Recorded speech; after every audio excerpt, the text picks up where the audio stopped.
jornalista e colunista da área econômica, Carlos Alberto Sardenberg. Seja muito bem-vindo, fique à vontade se quiser aqui usar o púlpito, tá ok?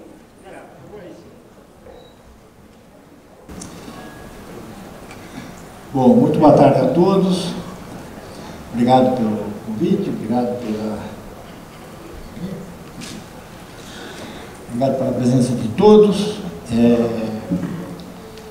Eu já peguei Covid. Estou no grupo dos que já pegaram. Mas está um strike, né? Nós ontem, no Jornal da Globo, a gente estava fazendo uma relação dos que não pegaram. E na nossa redação toda eram 3. E a turma falava, a turma dos que ainda não pegaram. Bom, enfim, como estão vendo, isso é até um fato econômico importante que nós temos hoje, que é o seguinte, está um índice de contaminação muito elevado dessa variante A Ômicron. Ela é mais fraca que as anteriores, bem mais fraca que as anteriores, e a maior parte da população está vacinada. Então, os efeitos são, digamos assim, os efeitos nas pessoas são, em geral, muito leves. E como é que a gente repara isso?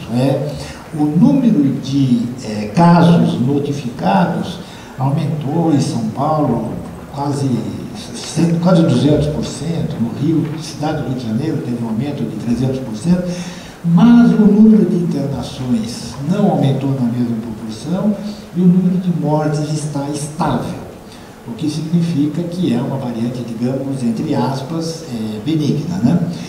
Só que ela cria um baita problema para as organizações, né? Porque afeta muita gente e o pessoal deixa de trabalhar, deixa de produzir por causa dessa.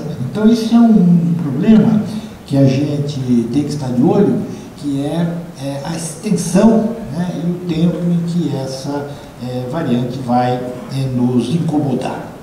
Mas eu queria começar essa nossa exposição sobre macroeconomia dando uma geral bem rápida na economia mundial e nos pontos que nos afetam em particular. Eu vou mostrar as tendências. Vocês estão vendo aí o último relatório do Fundo Monetário Internacional, que mostra são as previsões de crescimento para 2022 e 2023, comparado com o ano anterior, que é o ano de 2021. Como terão notado no gráfico, o ano de 2021 mostra crescimentos bem expressivos para praticamente todas as regiões do mundo. Desculpe que ainda não deu para traduzir a tempo, mas está ali claro. Só que o ano de 2021 foi o ano da recuperação em relação à paradeira geral, que foi o ano de 2020. No caso do Brasil, por exemplo, a economia em 2020 caiu quase 4%, e o ano de 2021 subiu 4,7%. Então, ficou mais ou menos elas por elas, e isso aconteceu no mundo inteiro. E o que aconteceu recentemente é que, certamente, o crescimento de 2022 da economia mundial dos diversos países seria menor do que o de 2021, isso já estava nos prognósticos no começo do ano de janeiro, mas a guerra e os efeitos da guerra, da invasão da Rússia na Ucrânia, acabaram fazendo com que as perspectivas piorassem, as perspectivas de crescimento piorassem, por diversos fatores, entre eles a inflação provocada e a queda em atividades econômicas na Europa, por exemplo.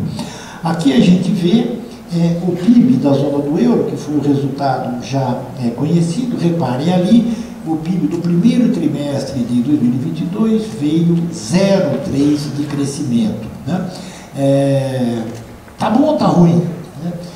Tá bom consideradas as circunstâncias, veio melhor do que o esperado, só que ele não pega ainda os efeitos da guerra. Nós estamos falando do primeiro PIB, primeiro trimestre, janeiro, fevereiro e março, né? A guerra começou em março. Então, o PIB não reflete ainda os efeitos da guerra, e que foram muito fortes na Europa, porque a economia europeia e a economia russa estavam muito ligadas, sobretudo no setor de transportes, mas não apenas no setor de transportes. Havia investimentos russos importantes, inclusive no setor financeiro, em toda a Europa e na Inglaterra. Então, a Europa cresceu moderadamente, mas a perspectiva é que desacelere, e nós vamos ver por quê.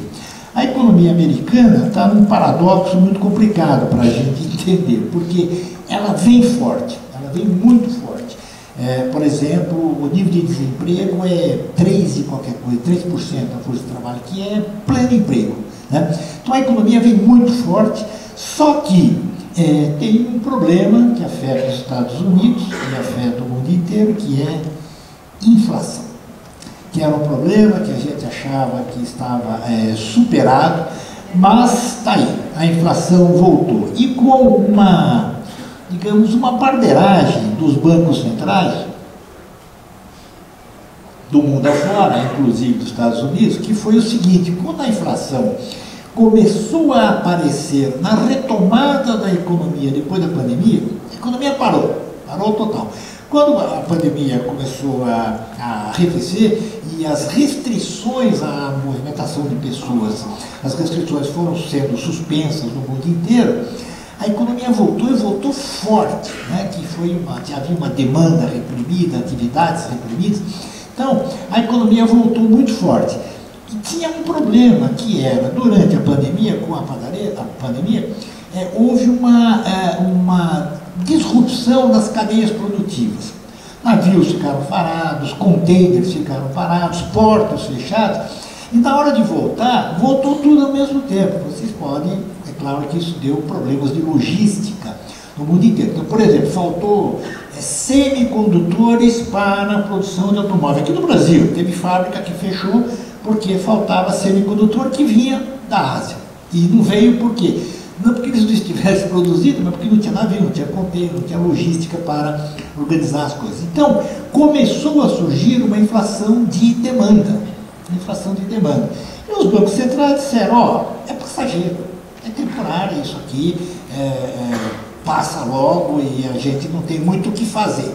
Então, o que eles fizeram? Nada, mantiveram a taxa de juros muito baixas, assim meio na expectativa ou na torcida de que a inflação fosse cair. Mais ou menos como aqui no Brasil. A gente diz: a inflação vai cair nesse mês, depois vai cair no outro, depois vai cair no outro, vai cair no outro, e a inflação não caía, a inflação subindo, e quando estava nesse, e agora, o que a gente faz e tal, veio a guerra. Veio a guerra, e a guerra complicou tudo, porque Rússia, grande fornecedora de combustíveis, né, e houve, o fornecimento foi interrompido para diversos países, foi reduzido para diversos países, e o preço do petróleo e dos combustíveis tiveram alta muito expressiva no mundo todo. E isso veio em cima de uma inflação que já estava subindo. Então nós tivemos a inflação de combustíveis, que estava subindo, e tivemos a inflação de alimentos. Por quê? Porque, de novo, Rússia e Ucrânia são grandes produtores de trigo, produto essencial no mundo todo, e essa produção está interrompida, ou porque a Rússia não consegue vender, a Ucrânia não consegue vender, está com seus silos lotados, não tem portos de exportação, então houve uma inflação de alimentos. Aí os bancos centrais, agora os bancos centrais estão começando a agir. E aí é o problema, porque o Banco Central americano está nos dizendo que vai subir a taxa de juros o quanto for necessário para derrubar a inflação. Vocês podem dizer, como é correto,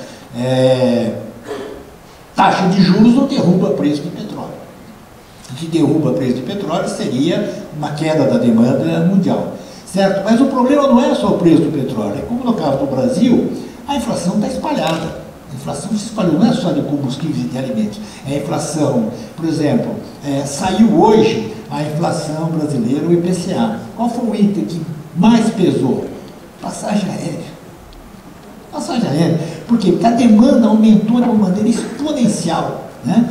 Com a volta da economia, voltou ao serviço, turismo, viagens, etc. Então, as companhias aéreas que tinham parado praticamente, de repente tiveram uma demanda alta e, como vocês sabem, os preços subiram.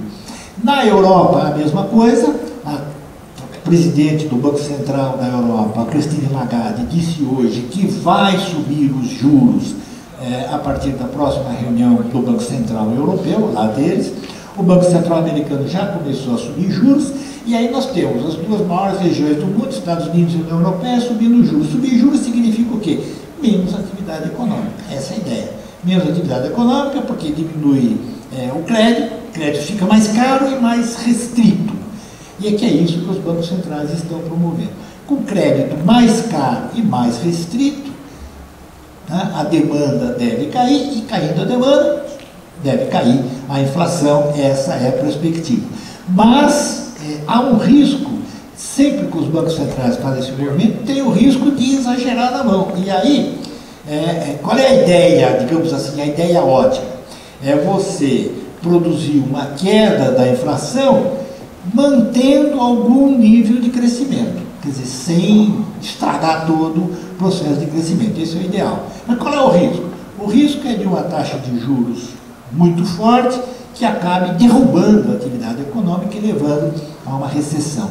Ou seja, tudo somado, tudo bem, ainda a gente tem a dúvida sobre como vai andar, mas a economia mundial vai andar mais devagar neste último semestre por causa da alta de juros nas duas maiores economias do mundo.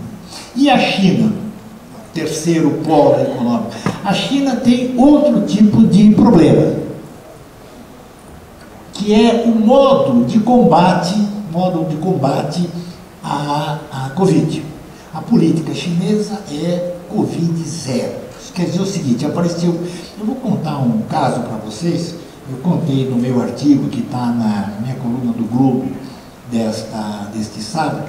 É um caso de, a fonte é uma fonte confiável, um profissional brasileiro de uma grande empresa em Xangai, né?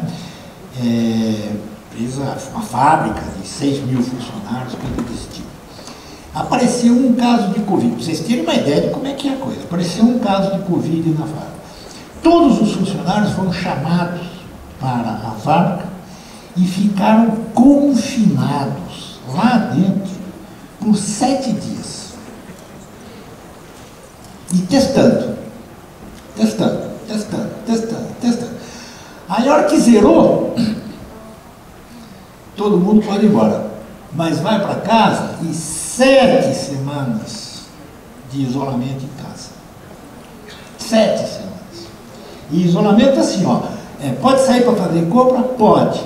Uma vez por semana, em grupo. Quer dizer, se você mora num prédio, tem que cotizar e sai uma pessoa do prédio para fazer compra para todo mundo uma vez por semana. Vocês devem ter visto as fotos, as imagens na televisão de quando suspenderam o isolamento, né, em Xangai.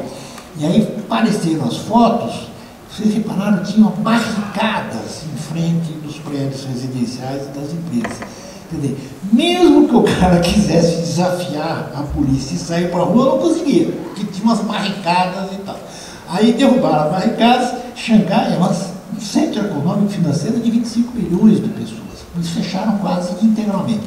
Abriram há 2 semanas e hoje fecharam 2 distritos de Xangai, afetando mais ou menos 2 milhões de pessoas. E também tem um isolamento em Beijing, Pequim, na capital. Isso está fazendo com que o crescimento chinês diminua. E o crescimento chinês diminuindo afeta o mundo inteiro. Por quê? Porque a China é importadora do mundo inteiro e exportadora para o mundo inteiro. Então, nós temos, a China não está com um problema de inflação, né, e tem possibilidade de crescer, mas tem essas interrupções seguidas que são provocadas pela política de isolamento. Então, o panorama mundial mostra retração, um pouco de desaceleração do crescimento, quer dizer, digamos, um crescimento menor essa é a maior possibilidade. Recessão, isso seria o pior que pode acontecer, e nós não sabemos ainda, mas sabemos que o mundo está crescendo menos e que tem uma inflação espalhada que está sendo combinada. Vamos ver o Brasil. Então, vocês estão aí, eu botei até em perspectiva, mas vamos nos concentrar aqui na meta, na inflação brasileira. Reparem ali, a perspectiva para esse ano de 2022 é uma inflação perto de 9, caindo para o ano que vem. Então, a perspectiva é de uma inflação em desaceleração. Hoje saiu o índice do IBGE para a inflação de maio. Saiu hoje cedo a inflação de maio. Veio boa, quer dizer, boa no sentido que veio menor do que se esperava e menor do que em abril. A inflação de abril foi de um pouco mais de 1%, agora nós tivemos uma inflação de 0,47% no mês de maio.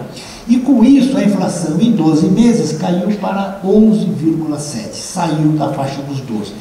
O que é importante é que pela primeira vez, quando a gente olha o gráfico, mostrei ontem lá na TV, não deu tempo de acrescentar aqui, mas você vê a inflação subindo, e agora ela vai, a inflação de 12 meses, ela vai 10, 11, 12%, aí agora ela tem a primeira inflexão, a primeira queda. E a expectativa a maioria dos agentes é que essa queda continue, assim como o Banco Central deve fazer mais uma elevação na taxa de juros. Ou seja, a taxa de juros que vem subindo nos últimos meses, ela veio lá de 2%, né?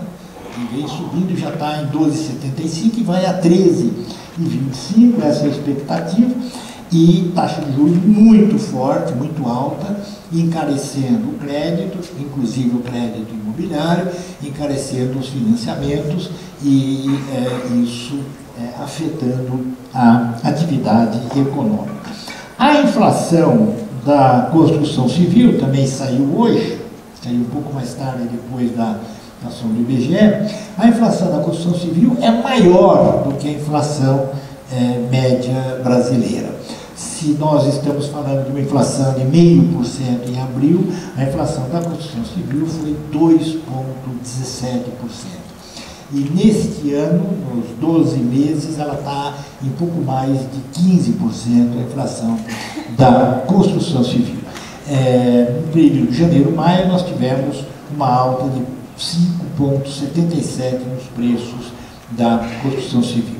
Ainda segundo o IBGE, no mês de maio, o custo nacional médio do metro quadrado de construção bateu R$1.601, dividido entre 900 e tanto de material e 600 e tanto de mão de obra. Os dois itens subiram em relação a abril. Diversos setores, o IPCA que nós temos é a inflação média. Diversos setores têm, os setores diversos têm inflação maior que a média e menor que a média, né? Obviamente.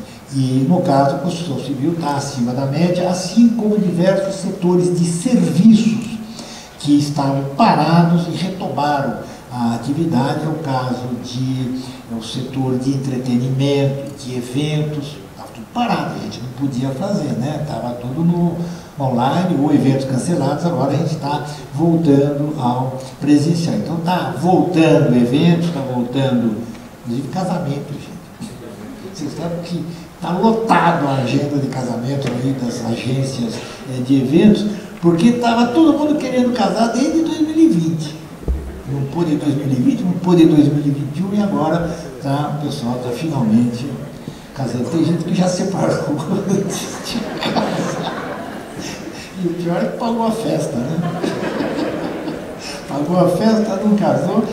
Essa é a pior coisa que tem, né? Você vai ver que pagou em 12 vezes, está pagando a festa. Mas, enfim, problemas de uma pandemia e da saída de uma pandemia. O fato é que alguns setores que têm inflação mais alta, por dois motivos. A demanda, uma demanda maior, e o setor da construção civil esteve muito ativo no final do ano passado, começo deste ano, e demanda, e também por causa de setores que têm, que está uma introdução de tecnologia, e vocês sabem que no momento em que se introduz nova tecnologia, vem o preço mais alto, como por exemplo no setor médico. A inflação médica, a inflação hospitalar, é muito maior do que a inflação média, porque quando se introduz um equipamento novo, um remédio novo, ele vem mais caro que os anteriores até entrar no nível normal de produção e demanda, né? Bom, então vocês reparem, a inflação deste ano está acima da meta, a perspectiva de crescimento da economia é ali o PIB, e eu botei o PIB brasileiro, a média, e vocês reparem ali nas linhas de baixo a perspectiva para a construção civil. No primeiro semestre deste ano, a construção civil, o nível do IBGE da semana passada, no primeiro trimestre deste ano, a construção civil teve um crescimento de 0,8% comparado com o trimestre imediatamente anterior. Ano a ano, comparado o primeiro trimestre de 22 com o primeiro de 21, teve um crescimento muito expressivo de 9%. Né? Com o crescimento já do primeiro trimestre, com o embalo que tem, a expectativa é que a construção civil como um todo cresça 3% esse ano, pelo menos 3%. É menos do que no ano passado, como vocês podem ver ali, que em 2021 houve um crescimento agregado de 9,7%, mas, como eu dizia, recupera aquela queda lá de 2020. Então, recuperou, teve um plus, mas a maior parte desse crescimento de 2021 é a recuperação do que se perdeu em 2020. De todo modo, a construção civil mantém um desempenho superior à média nacional. A expectativa de crescimento para o Brasil esse ano, como um todo, é de 1,5%, a expectativa atual ali está 1,20%, mas esse número já foi superado pelas últimas expectativas. É um crescimento de 1,5% previsto para esse ano, para o conjunto da economia brasileira, e a previsão para a construção civil é um pouco mais elevada, aí na faixa de 3%. É um ritmo menor, um ritmo anual menor do que o do primeiro trimestre. Vocês reparam ali, o primeiro trimestre tem um crescimento de 9% sobre o primeiro trimestre do ano passado. É um embalo, mas a expectativa é que isso ocorra o conjunto da economia. E considerando o efeito dos juros mais elevados, é que haja um crescimento, porém um crescimento mais moderado. Aqui, essas previsões que nós estamos vendo aqui são previsões do setor privado, não são as previsões do governo, são as previsões do setor privado coletadas pelo Banco Central. O Banco Central recebe as informações de bancos, de instituições financeiras, consultorias, etc., tabula isso tudo e divulga, então, essas previsões do setor privado. Reparem, quer dizer, essas previsões a gente não deve tomar ao pé da letra. Por exemplo, ali está dito que o dólar, em 31 de dezembro de 2022, vai ser negociado a R$ 5,05. Qual é a chance disso dar certo? É zero, né? É um chute, quer dizer. É um chute? Não é bem um chute. Por quê? Porque é um cálculo feito levando em conta diversas variáveis da economia, nacional, internacional, relações, trocas comerciais, investimentos e tal. Por exemplo, o Brasil está com uma entrada muito forte de dólares com as exportações, sobretudo as exportações de commodities, né? Então tem uma entrada forte de dólar. Depois vocês veem ali, ó, a última linha, que é IDP, investimento direto no país, tem um movimento aí de 67 bilhões de dólares, que são investimentos de empresas para empresas, então não é investimento financeiro. Então tem uma entrada de dólares na economia brasileira. Aliás, pelas contas, considerando a entrada de dólares na economia brasileira, o câmbio devia estar menor do que 5. Devia estar, os cálculos feitos ali no 4, qualquer coisa, levando em conta as estimativas estritamente econômicas. Por que está assim? É a incerteza, e agora a incerteza eleitoral. Nós estamos entrando no período eleitoral, é sempre um período mais tenso, e há muitas incertezas em relação ao andamento da economia. Por exemplo, toda essa confusão que está sendo armada lá no Congresso para resolver a questão do preço dos combustíveis, né?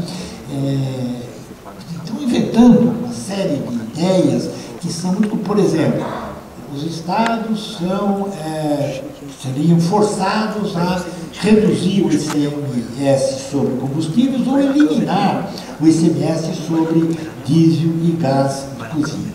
O ICMS sobre combustíveis, sobre energia, sobre transportes e sobre telecomunicações é quase 80% da arrecadação dos estados. Se você reduzir aí, os estados terão uma perda significativa. E a discussão que está em Brasília é como é que vai ressarcir os estados dessas perdas. Então, há várias ideias em andamento. Uma é o governo federal pagar, o governo federal não está gostando disso. O outro é o governo federal não cobrar as dívidas que os estados têm com a União. Outra é abrir créditos, enfim. O fato é que está uma discussão aberta. De qualquer modo, qualquer que seja a solução encontrada, com a redução do ICMS, vai ter um problema fiscal, porque nós vamos ter uma redução de receita sem redução das despesas.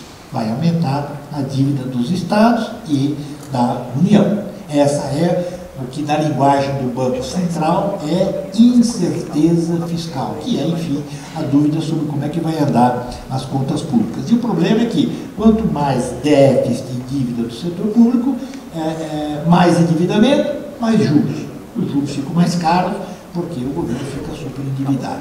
Então, esse é um dos problemas que nós temos aqui, que é, o Banco Central chama de incerteza fiscal, que é esse problema das contas públicas que não está resolvido. Ainda vai discutir, o senador vai apresentar o seu relatório, vai haver um debate e tal, e o fato é que a solução ainda não foi encontrada. O que eu posso acrescentar é que alguns economistas fizeram uma conta e chegaram à conclusão seguinte: se todas as reduções que estão sendo previstas e discutidas para o ICMS forem de fato aplicadas, o preço do combustível cai. No primeiro momento ele cai. Mas aí tem um problema, que essas reduções de ICMS têm data marcada, é até 31/12 deste ano. Por quê? Porque não pode ficar o Estado sem receita por um tempo longo. Então, o ICMS, pelos projetos que estão rodando, o ICMS volta em janeiro. Ou seja, você diminui a inflação hoje, mas aumenta em janeiro, quando voltar o ICMS normal para aqueles produtos. Então, nós estamos neste momento em que a inflação está desacelerando, mas temos essas dificuldades pela frente. A taxa de desemprego deve cair e, ali já mostrei, a previsão de crescimento da economia do setor civil. Essas aqui são tendências, né? Isso aqui são tendências, quer dizer, o que está dito ali, quando a gente olha a previsão para a cotação do dólar, é que o mercado espera o dólar estável. O dólar estável na faixa de R$5. Isso é o que está dito ali. Não quer dizer que vai dar certinho 5,5, mas o que está me dizendo o mercado é que trabalha com a expectativa de um dólar estável pelos próximos meses, nas redondezas dos R$5. Para concluir, vou acrescentar aqui que nós tivemos um crescimento expressivo do setor de serviços no primeiro trimestre deste ano. O dado negativo foi a queda nos investimentos, investimento da indústria, houve uma queda, e o outro ponto, que é um ponto negativo, né? Falta de investimento atrapalha o crescimento, e o outro ponto é assim, uma visão de mais longo prazo, que nós pegamos lá desde 2012, para mostrar que a economia brasileira tem um problema estrutural, né? Diversos setores crescem, agronegócio vai bem, a indústria nem tanto, Mas o fato é que, quando a gente olha no agregado, vocês reparem ali, aí nós estamos falando do PIB trimestral, trimestre contra trimestre, né? E reparem, não sai das redondezas do 1%. Quer dizer, cresce 1,5%, está vendo ali? Vai dar quase 2%, depois cai, depois sobe de novo. Aqui, essa movimentação que nós temos aqui, em 2020 e 2021, é a pandemia e a volta da pandemia. Mas que depois que voltou da pandemia, reparem, voltou de novo para 1%, né, que foi o crescimento do último trimestre, primeiro trimestre de 2022. Então, tem um problema na economia brasileira, que ela está meio empacada nesse crescimento de 1%, crescimento agregado de 1%. E quais são os problemas? Nós vamos ver, não ver os problemas, mas vamos ver quais são as necessidades da economia brasileira. A taxa de desemprego está claramente em queda, né? Repara ali, foi 14,8, foi o auge da pandemia, e agora está voltando ao nível normal. A taxa de desemprego está em 10,5, são 11 milhões de desempregados, mas enfim, claramente, com a volta da economia, a taxa de desemprego volta, também está caindo, e o número de população ocupada. Então, aqui nós temos a ocupação, pessoas trabalhando. No primeiro trimestre agora, você teve 96 milhões de pessoas ocupadas em qualquer tipo de ocupação, carteira assinada, informal, setor público, setor privado, enfim, 96 milhões e meio de pessoas que obtêm alguma renda do trabalho. Qual é o problema? Está ali naquela linha de baixo, nós temos mais empregos sem carteira do que empregos com carteira. Se você somar o conta própria como sem carteira, dá um número superior aos empregados com carteira. No conta própria, o IBGE não consegue separar, porque no conta própria tem empreendedores, pessoas que montaram um negócio, pessoas que montaram uma empresa e tal, e trabalham por conta própria do seu próprio negócio. Mas tem também, nesse conta própria, pessoas que perderam o emprego e estão se virando com alguma atividade, que improvisam alguma atividade para se manter. Então não dá para separar uma coisa de outra, mas, enfim, conta própria reúne isso aqui. E sem carteira bateu aquele nível ali, que é um dado negativo, que é os 12 milhões de pessoas, né? O rendimento médio real caiu, por óbvio, tem uma inflação elevada, o rendimento real, isso aqui é o rendimento do trabalho, descontado a inflação, por óbvio, vai cair com a inflação e deve recuperar com a volta da inflação. Obstáculos ao crescimento econômico, a inflação, baixo nível de investimentos e um problema enorme que nós temos, que é um problema de mão de obra, né? Mão de obra não qualificada para as necessidades de uma economia moderna, né? Isso é provado, a gente tem exemplos temos um desemprego de quase 11 milhões de pessoas e tem empresas que não conseguem contratar, que tem vagas abertas e não conseguem contratar. Eu estava outro dia num evento, uma financeira, e tinha lá representantes de diversos setores da economia, e vários deles do setor de tecnologia avançada, e vários deles me disseram que nunca conseguem ter o quadro totalmente preenchido. Sempre tem vaga em aberta, e esse é um problema da mão de obra brasileira, né? Como retomar o crescimento? É uma receita clássica, né? Que tem ali ajuste fiscal, reforma tributária, que está no Congresso há muito tempo, e privatizações, escola para a abertura da economia e derrubar a inflação. Essa é uma receita clássica e eu diria, uma receita ortodoxa, né? Receita ortodoxa que em alguns momentos foi aplicada no Brasil e em outros não. É muito importante o controle do gasto público, né? E derrubar a inflação, é claro.